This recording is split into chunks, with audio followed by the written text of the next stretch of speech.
कहीं छोट कथार एत ओभर रिएक्ट कहीं करते।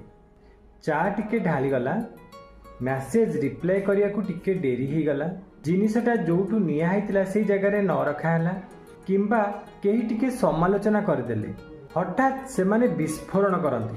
किंतु कहीं ब्रेन साइंस कहे अधिकांश समय रे समस्याटा से घटनार नुहे, समस्याटा होची सेही घटना तांको मस्तिष्क रे कौन जागृत करुची।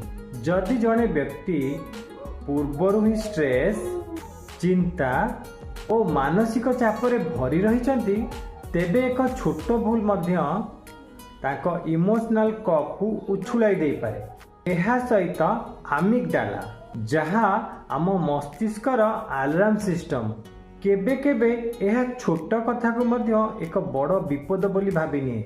फलरे आमे भाबिबा पूर्व ही रिएक्ट कर दे थाउ।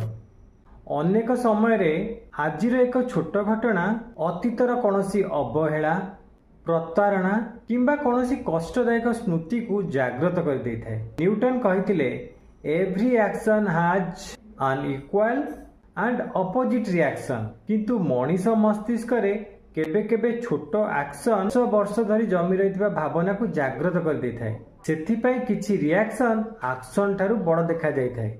मने रखंतु मनीषर व्यवहार को बुझिया को हेले प्रथमे तांको मस्तिष्क को बुझिया को पड़िबो।